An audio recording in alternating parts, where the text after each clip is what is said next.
दोस्तों, जैसा कि हम सब जानते हैं कि खुफिया एजेंसी के लिए काम करना बहुत ही खतरनाक होता है। एक तो आपको अपने परिवार से दूरी बढ़ानी पड़ती है और दूसरी बाहर देशों में जाकर उनकी खुफिया जानकारी देश तक पहुंचानी होती है।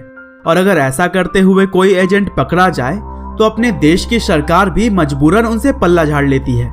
हालांकि दोस्तों, देश के लिए काम करते हुए बहुत सारे एजेंट्स के साथ ऐसा हो चुका है, लेकिन कुछ ही एजेंट्स ऐसे हैं जिनकी बातें बाहर लीक हो पाई हैं।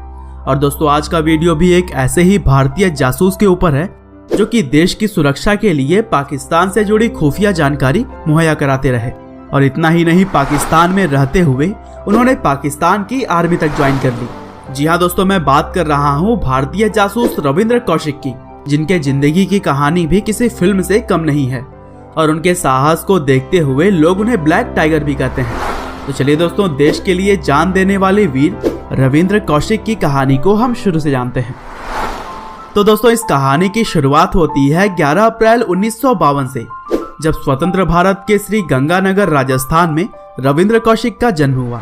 उन्हें बचपन से ही थिएटर से काफी लगाव था और इसीलिए वे आगे चलकर एक थिएटर आर्टिस्ट बनना चाहते थे। और दोस्तों, कहते हैं ना कि खुली आंखों से देखे हुए सपने हमेशा ही सच होते हैं। और रविंद्र के साथ भी कुछ ऐसा ही हुआ। वह बड़े होकर थिएटर में काम करने लगे, लेकिन शायद रविंद्र के किस्मत में तो कुछ और ही लिखा था। एक बार रविंद्र जब लखनऊ में एक शो कर रहे थे, तब रॉ के कुछ अधिकारियों की नजर उन पर पड़ी और वे उनकी एक्टिंग से काफी प्रभावित हुए। और उस समय के कंडीशन के हिसाब से रविंद्र कौशिक के अंदर जासूस बनने के सारे गुण दिखाई दे रहे थे। इसीलिए शो के बाद रॉ के अधिकारियों ने रविंद्र को अपने पास बुलाया और पूछा कि क्या तुम पाकिस्तान में रहकर रॉ के लिए काम करोगे। और फिर रविंद्र कौशिक ने देश के लिए काम करने को तुरंत हाँ कर दी, क्योंकि देश की सेवा से बड़ा तो कुछ भी नहीं। और रविंद्र को एक सफल जासूस बनाने के लिए दिल्ली में उनकी ट्रेनिंग भी शुरू कर दी गई। और 2 साल की ट्रेनिंग पूरी करने के बाद से वह पूरी तरह से तैयार हो चुके थे। ट्रेनिंग के दौरान रविंद्र का खतना किया गया, जिससे कि वह किसी के पकड़ में न आए। साथ ही उन्हें उर्दू सिखाई गई और पाकिस्तान से संबंधित कुछ जरूरी जानकारियां भी दी गई।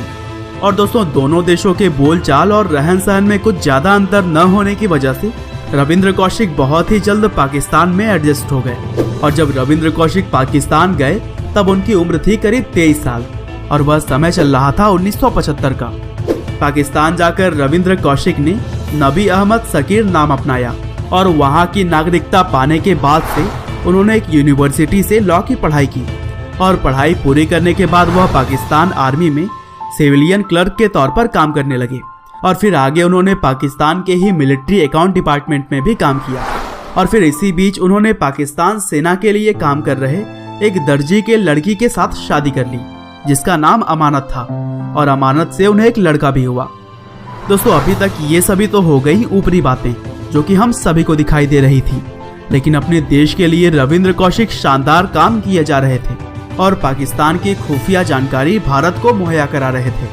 और उनके शानदार काम को देखते हुए रॉ से जुड़े हुए लोग उन्हें ब्लैक टाइगर के नाम से जानने लगे थे। हालांकि दोस्तों, आगे चलकर 1983 का साल रविंद्र कौशिक के लिए बहुत ही बुरा रहा, क्योंकि रॉ ने रविंद्र से मिलने के लिए अपना एक और एजेंट भारत से पाकिस्तान भेजा, जिसका नाम इनायत मसीह रखा गया था।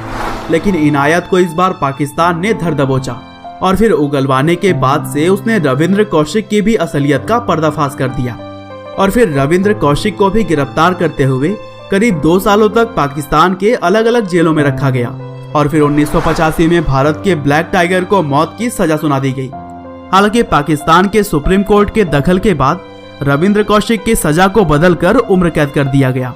और इस तरह से वे अगले कई सालों तक जेल में सड़ते रहे और भारत सरकार ने भी उनका किसी भी तरह से मदद करने के लिए इनकार कर दिया।